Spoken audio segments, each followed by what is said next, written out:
আসসালামু আলাইকুম। আজ লন্ডন স্টুডিও থেকে আছি আমি মীর সাবির, আর ঢাকায় আমার সাথে রয়েছেন সুমাইয়া শিমু। চলুন শুরু করি আজকের গুরুত্বপূর্ণ সংবাদ। নেপাল থেকে বাংলাদেশে বিদ্যুৎ আমদানির ক্ষেত্রে আপাতত ৪০ মেগাওয়াটের বেশি বিদ্যুৎ সরবরাহের অনুমতি দিচ্ছে না ভারত। যদিও আগে নেপাল থেকে মোট ৬০ মেগাওয়াট বিদ্যুৎ বাংলাদেশে রপ্তানির পরিকল্পনা ছিল, ভারতের অনুমোদন না পাওয়ায় অতিরিক্ত ২০ মেগাওয়াট বিদ্যুৎ সরবরাহ আপাতত স্থগিত থাকছে। বলিউডের জনপ্রিয় নৃত্যশিল্পী নোরা ফাতেহি এবং মরক্কোর জাতীয় দলের ডিফেন্ডার আশরাফ হাকিমিকে ঘিরে নতুন করে প্রেমের গুঞ্জন ছড়িয়েছে। আন্তর্জাতিক অঙ্গনে তাদের ব্যক্তিগত সম্পর্ক নিয়ে আলোচনা এখন বিনোদন দুনিয়ায় আলোচনার কেন্দ্রবিন্দুতে। গুঞ্জনের সূত্রপাত ২০২৫ সালে, যখন নোরা মরক্কোতে আফ্রিকান কাপ অফ নেশনসের একটি ম্যাচে উপস্থিত ছিলেন। এরপর সামাজিক যোগাযোগ মাধ্যমে দাবি ওঠে তিনি নাকি এক রহস্যময় ফুটবলারের জন্যই সেখানে গিয়েছিলেন। ইরান মার্কিন খসড়া কাঠামো ফাঁস, প্রথমে যুদ্ধবিরতি, তারপর নিষেধাজ্ঞা শিথিলকরণ। ফার্স নিউজ ইরানের আলোচনা দলের কৌশলগত উপদেষ্টা মেহেদি মোহাম্মাদির বর্ণিত একটি সমঝোতা স্মারকের বিস্তারিত বিবরণ প্রকাশ করেছে। প্রকাশিত খসড়া অনুযায়ী ইরান ও যুক্তরাষ্ট্রের মধ্যে গড়ে ওঠা এই কাঠামোটি কয়েকটি ধাপে বিন্যস্ত। বেগম রোকেয়া বিশ্ববিদ্যালয়ের উন্নয়ন কাজের অর্থ আত্মসাতের অভিযোগে দুর্নীতি দমন কমিশনের করা মামলায় গ্রেপ্তার বিশ্ববিদ্যালয়টির সাবেক উপাচার্য নাজমুল আহসান কলিমুল্লাহকে জামিন দিয়েছেন high court. Never underestimate the power of the government and the power of the people. জনগণের ক্ষমতা এবং রাষ্ট্রের ক্ষমতা যারা অবজ্ঞা করার দুঃসাহস দেখায় তারা আহম্মক। সালাউদ্দিন সাহেব বলেছেন, দুর্নীতি ও ক্ষমতার অপব্যবহারের অভিযোগে অভিযুক্ত পুলিশের সাবেক আইজিপি বেনজির আহমেদকে সংযুক্ত আরব আমিরাতে গ্রেফতার করা হয়েছে। এটি বাংলাদেশের বিচারিক ইতিহাসে একটি বড় সাফল্য এবং আইনের শাসনের পথে এক অবিস্মরণীয় মাইলফলক। দেশের ১০ জেলা সদর হাসপাতালে আজ রোববার ১৪ জুন নিবিড় পরিচর্যা কেন্দ্র আইসিইউ চালু করা হচ্ছে। জরুরি রেসপন্স ও মহামারী প্রস্তুতি ইআরপিপি প্রকল্পের আওতায় এসব আইসিইউ স্থাপন করা হবে। শুনছিলেন সংবাদ শিরোনাম, এখন বিস্তারিত। তবে তার আগে অনুরোধ থাকবে এই ভিডিওটিতে একটি লাইক, কমেন্ট এবং চ্যানেলটি সাবস্ক্রাইব করে জানিয়ে দিন কোন জেলা থেকে বা কোথা থেকে আপনি আমাদের এই ভিডিওটি দেখছেন এবং শুনছেন। নেপাল থেকে বাংলাদেশে বিদ্যুৎ আমদানির ক্ষেত্রে আপাতত ৪০ মেগাওয়াটের বেশি বিদ্যুৎ সরবরাহের অনুমতি দিচ্ছে না ভারত। যদিও আগে নেপাল থেকে মোট ৬০ মেগাওয়াট বিদ্যুৎ বাংলাদেশে রপ্তানির পরিকল্পনা ছিল, ভারতের অনুমোদন না পাওয়ায় অতিরিক্ত ২০ মেগাওয়াট বিদ্যুৎ সরবরাহ আপাতত স্থগিত থাকছে। তবে আগামীকাল সোমবার ১৫ জুন থেকে বিদ্যমান ৪০ মেগাওয়াট বিদ্যুৎ আমদানি কার্যক্রম শুরু হবে। নেপালের দৈনিক কাঠমান্ডু পোস্ট জানিয়েছে, ভারতের কেন্দ্রীয় বিদ্যুৎ কর্তৃপক্ষ সিইএ আন্তদেশীয় বিদ্যুৎ পরিবহন লাইনের সক্ষমতার সীমাবদ্ধতার কথা উল্লেখ করে অতিরিক্ত ২০ মেগাওয়াট বিদ্যুৎ সরবরাহের অনুমোদন দেয়নি। এছাড়া নতুন বা সংশোধিত ত্রিপক্ষীয় চুক্তি এবং নেপাল ভারত জ্বালানি সচিব পর্যায়ের জয়েন্ট স্টিয়ারিং কমিটি জেএসসি সিদ্ধান্তসহ কয়েকটি আনুষ্ঠানিক প্রক্রিয়াও এখনও সম্পন্ন হয়নি। উল্লেখ্য, বর্ষা মৌসুমে নেপাল উদ্বৃত্ত জলবিদ্যুৎ ভারত ও বাংলাদেশে রপ্তানি করে থাকে। অন্যদিকে শীত মৌসুমে দেশটি নিজস্ব চাহিদা মেটাতে ভারত থেকে বিদ্যুৎ আমদানি করে। ২০২৫ সালের ২৭ নভেম্বর ঢাকায় অনুষ্ঠিত নেপাল ভারত জেএসসির বৈঠকে বিদ্যমান ৪০ মেগাওয়াটের পাশাপাশি বাংলাদেশে আরও ২০ মেগাওয়াট বিদ্যুৎ রপ্তানির বিষয়ে নীতিগত সম্মতি হয়েছিল এবং প্রয়োজনীয় প্রক্রিয়া এগিয়ে নেওয়ার সিদ্ধান্তও নেওয়া হয়। তবে ভারতের আনুষ্ঠানিক অনুমোদন না মেলায় সেই পরিকল্পনা এখনও বাস্তবায়ন সম্ভব হয়নি। বলিউডের জনপ্রিয় নৃত্যশিল্পী নোরা ফাতেহি এবং মরক্কোর জাতীয় দলের ডিফেন্ডার আশরাফ হাকিমিকে ঘিরে নতুন করে প্রেমের গুঞ্জন ছড়িয়েছে। আন্তর্জাতিক অঙ্গনে তাদের ব্যক্তিগত সম্পর্ক নিয়ে আলোচনা এখন বিনোদন দুনিয়ায় আলোচনার কেন্দ্রবিন্দুতে। গুঞ্জনের সূত্রপাত ২০২৫ সালে, যখন নোরা মরক্কোতে আফ্রিকান কাপ অফ নেশনসের একটি ম্যাচে উপস্থিত ছিলেন। এরপর সামাজিক যোগাযোগ মাধ্যমে দাবি ওঠে তিনি নাকি এক রহস্যময় ফুটবলারের জন্যই সেখানে গিয়েছিলেন। পরবর্তীতে বিভিন্ন প্রতিবেদনে সেই ফুটবলারের পরিচয় হিসেবে হাকিমির নাম সামনে আসে। এরপর একটি ইনস্টাগ্রাম ঘটনায় গুঞ্জন আরও জোরালো হয়, যেখানে হাকিমিকে নোরার একটি পোস্টে লাইক দিতে দেখা যায়। তবে এখন পর্যন্ত নোরা ফাতেহি বা আশরাফ হাকিমি কেউই প্রকাশ্যে এই সম্পর্কের বিষয়ে কোনো মন্তব্য করেননি এবং তাদের পক্ষ থেকে কোনো আনুষ্ঠানিক স্বীকৃতিও আসেনি। হাকিমির ব্যক্তিগত জীবনেও আগে বিবাহ ও বিচ্ছেদসহ বিভিন্ন আলোচনা ছিল, অন্যদিকে নোরাও বারবার ব্যক্তিগত জীবন নিয়ে গুজবের মুখে পড়েছেন। তবে এই নতুন গুঞ্জন এখনও নিশ্চিত কোনো তথ্য দ্বারা প্রমাণিত নয়। সব মিলিয়ে নোরা ফাতেহি ও আশরাফ হাকিমিকে ঘিরে প্রেমের আলোচনা আপাতত শুধুই জল্পনা কল্পনার পর্যায়েই রয়েছে। ইরান মার্কিন খসড়া কাঠামো ফাঁস, প্রথমে যুদ্ধবিরতি, তারপর নিষেধাজ্ঞা শিথিলকরণ। ফার্স নিউজ ইরানের আলোচনা দলের কৌশলগত উপদেষ্টা মেহেদি মোহাম্মাদির বর্ণিত একটি সমঝোতা স্মারকের বিস্তারিত বিবরণ প্রকাশ করেছে। প্রকাশিত খসড়া অনুযায়ী ইরান ও যুক্তরাষ্ট্রের মধ্যে গড়ে ওঠা এই কাঠামোটি কয়েকটি ধাপে বিন্যস্ত। ১. যুদ্ধবিরতি এবং নিরাপত্তা নিশ্চয়তা। ইরান ও লেবাননের বিরুদ্ধে সামরিক অভিযান সম্পূর্ণ বন্ধ করার পাশাপাশি পরিস্থিতি পুনরায় উত্তপ্ত হওয়া রোধ করার জন্য বিভিন্ন ব্যবস্থার কথা ভাবা হয়েছে। উত্তেজনা প্রশমন অব্যাহত রাখতে যুক্তরাষ্ট্র পক্ষ থেকে নিশ্চয়তা প্রদানের কথা রয়েছে। ২. জব্দকৃত সম্পদ অবমুক্তি। বাস্তবায়ন শুরুর দিকে ইরানের আটকে থাকা তহবিলের একটি অংশ ছেড়ে দেওয়া হবে এবং নির্বাচিত অর্থনৈতিক বিধিনিষেধ ও নিষেধাজ্ঞা শিথিল হতে শুরু করবে, যা বাণিজ্য ও তেল রপ্তানি সম্প্রসারণে সহায়তা করবে। ৩. সামুদ্রিক পরিবহন ও বাণিজ্য স্বাভাবিকীকরণ।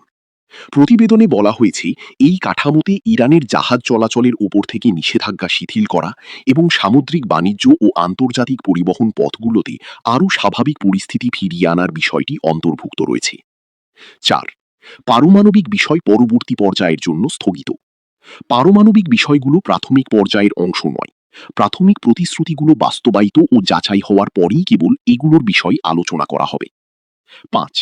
নিষেধাজ্ঞা প্রত্যাহার এবং ক্ষতিপূরণ ব্যবস্থা। চূড়ান্ত পর্যায়ে এই পরিকল্পনায় প্রাথমিক ও মাধ্যমিক মার্কিন নিষেধাজ্ঞা প্রত্যাহারের পাশাপাশি যুদ্ধ ও অর্থনৈতিক ক্ষতির জন্য ক্ষতিপূরণ এবং পুনর্গঠনের সম্ভাব্য ব্যবস্থার কথা বলা হয়েছে। বেগম রোকেয়া বিশ্ববিদ্যালয়ের উন্নয়ন কাজের অর্থ আত্মসাতের অভিযোগে দুর্নীতি দমন কমিশনের করা মামলায় গ্রেপ্তার বিশ্ববিদ্যালয়টির সাবেক উপাচার্য নাজমুল আহসান কলিমুল্লাহকে জামিন দিয়েছেন হাইকোর্ট। রবিবার ১৪ জুন বিচারপতি মোহাম্মদ আতোয়ার রহমান ও বিচারপতি বিশ্বজিৎ দেবনাথের হাইকোর্ট বেঞ্চ এ রায় দেন। আদালতে আবেদনের পক্ষে ছিলেন জ্যেষ্ঠ আইনজীবী মোহাম্মদ ফজলুর রহমান, এম মাহবুবউদ্দিন খোকন, সৈয়দ মামুন মাহবুব ও আইনজীবী কাজী আহসান হাবিব। অন্যদিকে দুদকের পক্ষে ছিলেন আইনজীবী খান মোহাম্মদ মইনুল হাসান লিপন, রাষ্ট্রপক্ষে ছিলেন অ্যাটর্নি জেনারেল মোহাম্মদ রুহুল কুদ্দুস কাজল।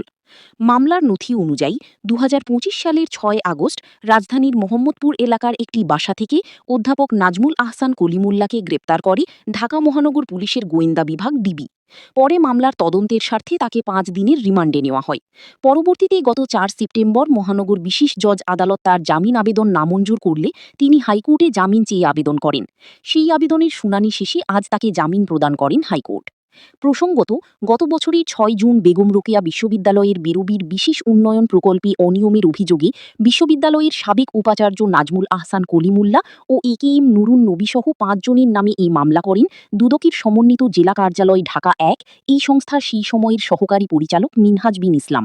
তাদের বিরুদ্ধে অভিযোগ, প্রকল্পের আওতায় শেখ হাসিনা ছাত্রী হল ও ড ওয়াজিদ মিয়া রিসার্চ অ্যান্ড ট্রেনিং ইনস্টিটিউট ভবন নির্মাণে প্রায় ৪ কোটি টাকার অনিয়ম ও আত্মসাৎ।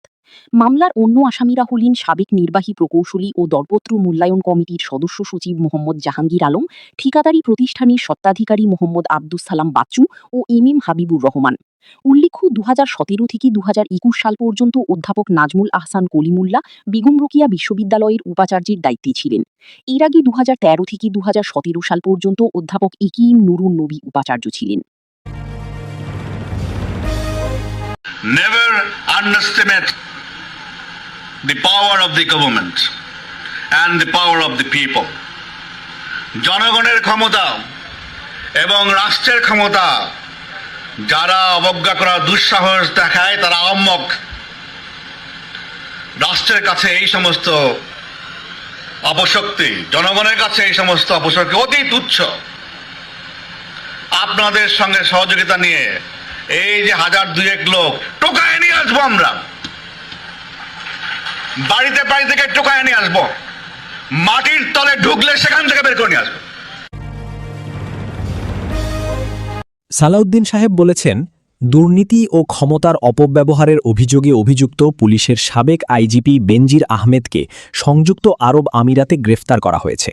এটি বাংলাদেশের বিচারিক ইতিহাসে একটি বড় সাফল্য এবং আইনের শাসনের পথে এক অবিস্মরণীয় মাইলফলক। দীর্ঘদিন ধরে বাংলাদেশ পুলিশের NCB, national central bureau Dhaka, ইন্টারপোলের সাথে নিবিড়ভাবে কাজ করেছে। গত বছরের এপ্রিলে রেড নোটিশ জারির পর ইন্টারপোলের মাধ্যমে সংযুক্ত আরব আমিরাতের স্বরাষ্ট্র মন্ত্রণালয়ে তাকে গ্রেফতারের অনুরোধ জানানো হয়েছিল। অবশেষে গত 12 জুন 2026 তারিখে এনসিবি আবুধাবি আমাদের নিশ্চিত করেছে যে বেনজির আহমেদ বর্তমানে তাদের হেফাজতে আটক আছেন। এখন কূটনৈতিক চ্যানেলে দ্রুত তাকে দেশে ফিরিয়ে আনার আনুষ্ঠানিক প্রক্রিয়া চলছে। বর্তমান সরকার ও আইনশৃঙ্খলা রক্ষাকারী বাহিনীর এই পদক্ষেপ প্রমাণ করেছে যে অপরাধী যত শক্তিশালীই হোক না কেন, আইনের ঊর্ধ্বে কেউ নয়। দেশের 10 জেলা সদর হাসপাতালে আজ রোববার 14 জুন নিবিড় পরিচর্যা কেন্দ্র আইসিইউ চালু করা হচ্ছে। জরুরি রেসপন্স ও মহামারী প্রস্তুতি ইআরপিপি প্রকল্পের আওতায় এসব আইসিইউ স্থাপন করা হবে। এসব হাসপাতালের আইসিইউ কার্যক্রম উদ্বোধন করবেন স্বাস্থ্য ও পরিবার কল্যাণ মন্ত্রী সর্দার মোহাম্মদ সাখাওয়াত হোসেন।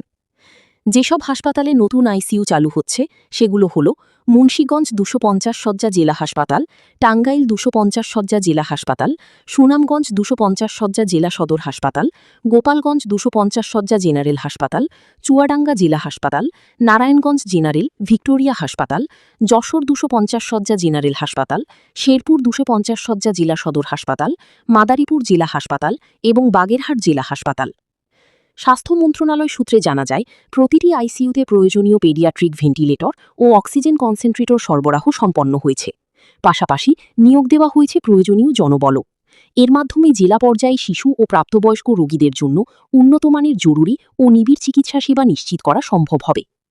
সংশ্লিষ্ট কর্মকর্তারা বলছেন, জেলা পর্যায়ে এই আইসিইউগুলো পুরোদমে চালু হলে শিশু ও প্রাপ্তবয়স্ক জটিল রোগীদের উন্নত ক্রিটিক্যাল কেয়ার সেবার জন্য আর রাজধানী বা বড় শহরের দিকে ছুটতে হবে না। স্থানীয় পর্যায়েই এখন থেকে জরুরি ও উন্নত চিকিৎসা সেবা নিশ্চিত করা সম্ভব হবে। ইসরায়েলের প্রধানমন্ত্রী বেনিয়ামিন নেতানিয়াহুর বিরুদ্ধে তেল আবিবে নতুন করে বিক্ষোভ অনুষ্ঠিত হয়েছে। 2023 সালের 7 অক্টোবর হামাসের হামলার আগে ও পরে ঘটে যাওয়া নিরাপত্তা ব্যর্থতার তদন্তে স্বাধীন রাষ্ট্রীয় কমিশন গঠনের দাবিতে শত শত মানুষ রাস্তায় নামেন। তেল আবিবের হাবিমা স্কয়ারে আয়োজিত সমাবেশে অংশগ্রহণকারীরা অভিযোগ করেন, নেতানিয়াহু সরকার আইন অনুযায়ী স্বাধীন তদন্ত কমিশন গঠন করতে আগ্রহী নয়। বিক্ষোভকারীদের মতে, রাজনৈতিক প্রভাবমুক্ত ও নিরপেক্ষ তদন্তের মাধ্যমেই ওই ঘটনার প্রকৃত চিত্র সামনে আনা সম্ভব। সমাবেশে বক্তারা বলেন, প্রস্তাবিত তদন্ত ব্যবস্থায় রাজনৈতিক প্রভাবের আশঙ্কা রয়েছে। নিহত ও ক্ষতিগ্রস্ত পরিবারের সদস্যরাও স্বাধীন ও স্বচ্ছ তদন্তের দাবি জানান। এদিকে হামাসের হামলায় নিহতদের স্বজনরা নিরাপত্তা ব্যবস্থার বিভিন্ন দুর্বলতা নিয়ে প্রশ্ন তুলেন এবং ঘটনার দায় নির্ধারণী কার্যকর পদক্ষেপের আহ্বান জানান। বিক্ষোভ চলাকালে সরকারপন্থী ও সরকারবিরোধী কয়েকজনের মধ্যে উত্তেজনা সৃষ্টি হলে পুলিশ পরিস্থিতি নিয়ন্ত্রণে হস্তক্ষেপ করে। পরে পরিস্থিতি শান্ত হলে সংশ্লিষ্টদের ছেড়ে দেওয়া হয়। ইরানের সর্বোচ্চ নেতা আয়াতুল্লাহ সাইয়েদ মোজতবা খামেনি দেশের বিভিন্ন আদালতে মৃত্যুদণ্ডপ্রাপ্ত 139 বন্দীর সাজা কমানো বা মওকুফের প্রস্তাব অনুমোদন করেছেন। ইরানের বিচার বিভাগের মুখপাত্র আসগর জাহাঙ্গীর এ তথ্য জানিয়েছেন। তিনি বলেন, প্রথমবারের মতো মৃত্যুদণ্ডপ্রাপ্ত 139 জন বন্দীকে ক্ষমা করা হয়েছে। খবর মেহের নিউজ এজেন্সির। আসগর জাহাঙ্গীর জানান, ক্ষমাপ্রাপ্ত এসব বন্দীর বিরুদ্ধে কোনো ব্যক্তিগত অভিযোগকারী ছিল না এবং তাদের কারও বিরুদ্ধে রাষ্ট্রীয় নিরাপত্তা বিরোধী অপরাধের রেকর্ডও নেই। কারাগারে তাদের আচরণের উন্নতি, অপরাধের জন্য অনুশোচনা প্রকাশ এবং সংশোধনমূলক কার্যক্রমে অংশগ্রহণের ভিত্তিতে তারা ক্ষমা পাওয়ার যোগ্য বিবেচিত হয়েছেন। ইরানের সংবিধানের 110 অনুচ্ছেদ অনুযায়ী বিচার বিভাগের প্রধানের সুপারিশের ভিত্তিতে দণ্ডপ্রাপ্ত ব্যক্তিদের ক্ষমা করা বা তাদের সাজা কমানোর ক্ষমতা দেশের সর্বোচ্চ নেতার হাতে থাকে। তবে এই ক্ষমা সব ধরনের দণ্ডপ্রাপ্ত ব্যক্তির ক্ষেত্রে প্রযোজ্য নয়। সশস্ত্র বিদ্রোহ, সংগঠিত বা সশস্ত্র মাদক পাচার, সশস্ত্র ডাকাতি, অস্ত্র চোরাচালান, অপহরণ, ঘুষ এবং রাষ্ট্রীয় অর্থ আত্মসাতের মতো গুরুতর অপরাধে দণ্ডিত ব্যক্তিরা এই ক্ষমার আওতার বাইরে থাকবেন।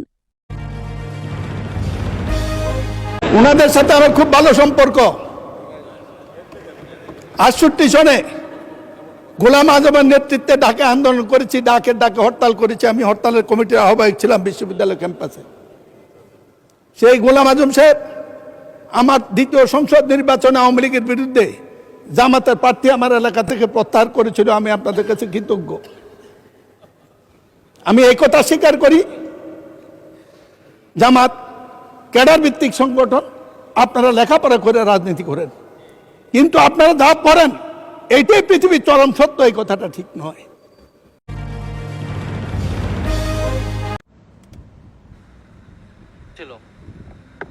মানে স্পিকার, বিরতির ঠিক আগে সরকার দলীয় মাননীয় একজন সংসদ সদস্যের বক্তব্যকে ঘিরে যেই অনাকাঙ্ক্ষিত পরিবেশ এবং বিশৃঙ্খল পরিস্থিতি এখানে তৈরি হলো, যদিও আপনি তার বক্তব্যের সেই অংশটুকুকে এক্সপান্স করেছেন, এই জন্য আপনাকে ধন্যবাদ জানাই। কিন্তু এই বিষয়ে আমাদের বক্তব্য আছে। আপনার কাছে অনুরোধ যে আমাকে 2 মিনিট সুযোগ দেওয়ার জন্য।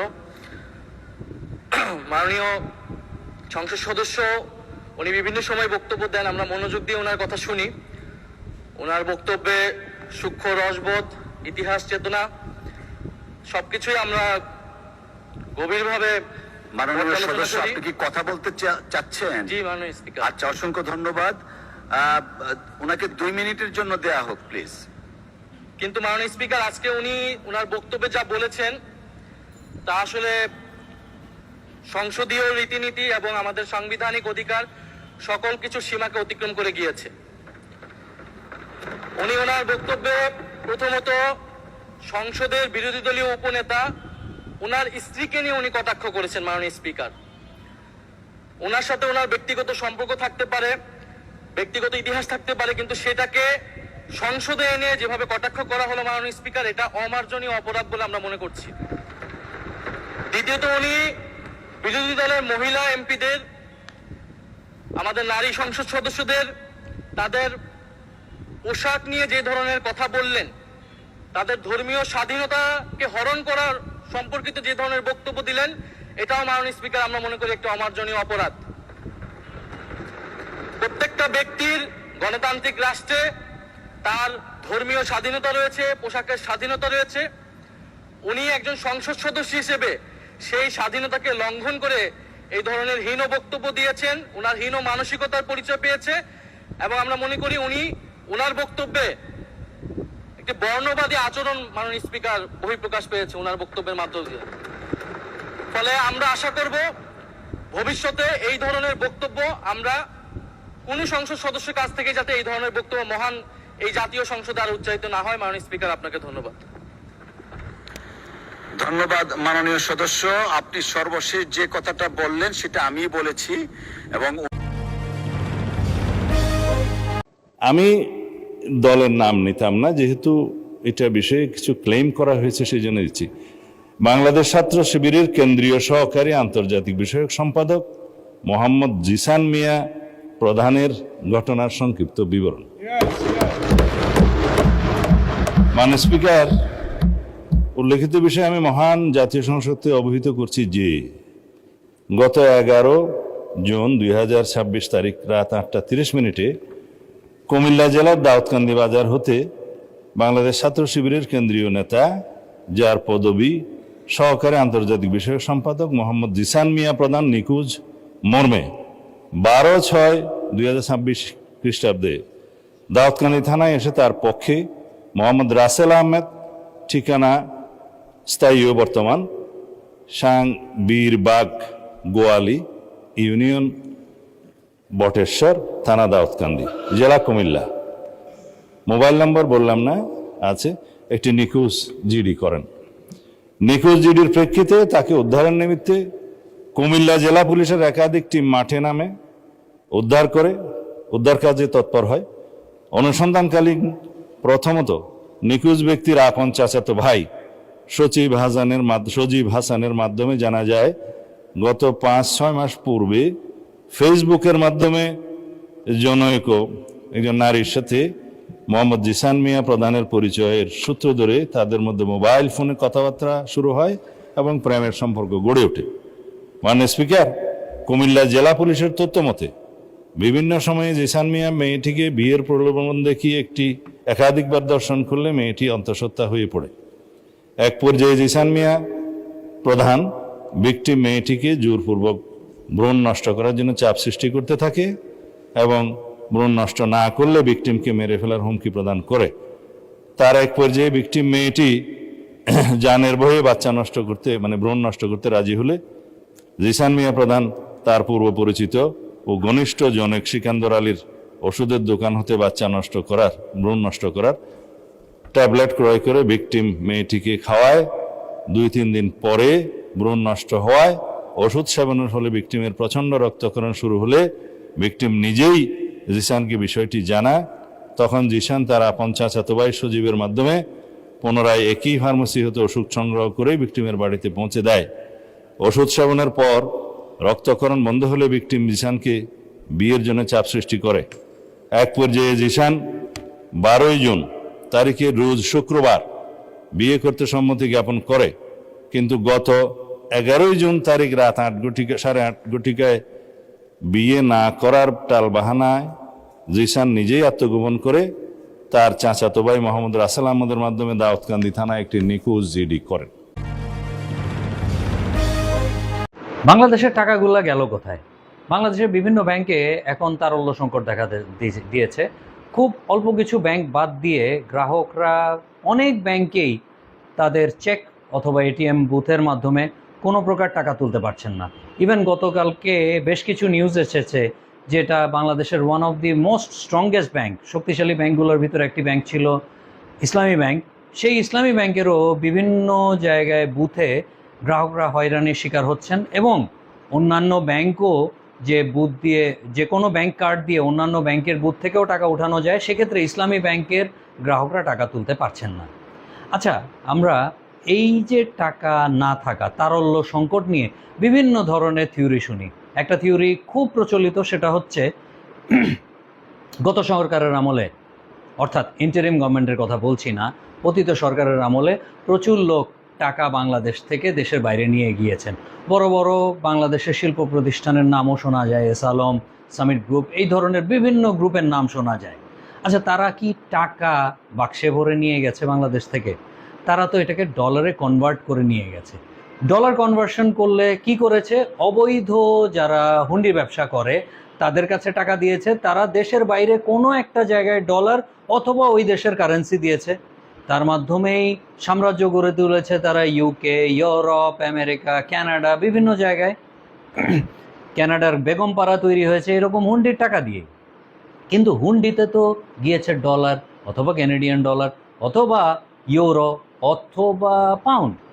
তাইলে এই টাকাটা তো বাংলাদেশেই রয়ে গেছে। তাইলে বাংলাদেশে টাকাটা কেন ইকোনমিতে সার্কুলেট করছে না? টাকাটা আসলে কোথায়? টাকাটা তো ব্যাংকেই থাকার কথা, কোনো না কোনো ব্যাংকে। তাহলে এই পরিমাণ তারল্য সংকট হইল কেন? দ্বিতীয় আরেকটা আসপেক্ট বলি, এই হাসিনা সরকারের পতনের সময় একটা ডাক দেয়া হয়েছিল রেমিটেন্স যোদ্ধাদের, কেউ যেন টাকা না পাঠায়।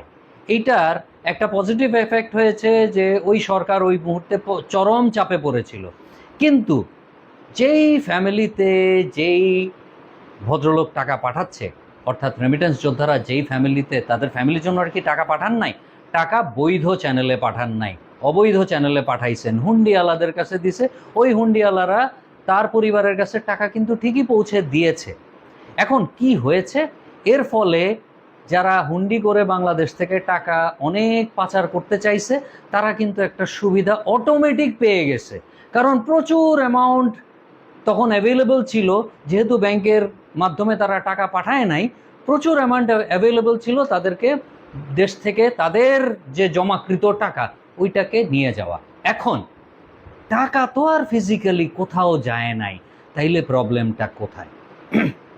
দুই ধরনের প্রবলেম হইতে পারে। একটা হচ্ছে পতিত সরকারের যারা বৈধ উপায়ে টাকা কামায় নাই, তারা টাকা রাখছে বিছনার তলে অথবা সিন্ধুকে অথবা বিভিন্ন জায়গায়। ওই টাকাটা ওই অবস্থায় রয়ে গেছে, কারণ তারা তো পলাতক। অথবা তারাও অন্য কাউকে টাকা দিয়ে গেছে, টাকা দিয়ে যেই দেশে পালাইছে সেই দেশের কারেন্সিতে তারা কনভার্ট করে নিছে। এটা একটা আসপেক্ট। তার মানে টাকাগুলা রয়ে গেছে কোনো একটা সিন্ধুকে অথবা খাটের তলায়। দ্বিতীয় আরেকটা আসপেক্ট হচ্ছে ব্যাংকগুলার এত ভঙ্গুর দশা, গ্রাহকদের ভিতরে কোনো আস্থা নাই। তারা হয়তোবা এটা জমিতে কনভার্ট করতেছে বা রিয়েল এস্টেটে কনভার্ট করতেছে, ব্যাংকে রাখতেছে না, হয়তোবা কিনে ফেলছে অথবা স্বর্ণ কিনছে। স্বর্ণের ব্যবসা যারা করতেছে তারাও হয়তোবা ওইটা ব্যাংকে রাখতে ভয় পাচ্ছে, তারা আবার রিইনভেস্ট করতেছে। তার মানে কি, দুইটা ঘটনা ঘটতেছে। একটা হচ্ছে ব্যাংকের উপর কোনো আস্থা নাই, দ্বিতীয়ত এই টাকা শো করা যাবে না। শো না করার কারণে এইটা ব্যাংকিং চ্যানেলে না রেখে এমন কোনো অবস্থায় ভূগর্ভস্থ ওই মাটির তলেও পুঁতা রাখতে পারে অথবা খাটের তলে আছে। তাইলে গভর্নমেন্টের কাছে উপায় কি? উপায় হচ্ছে দুইটা।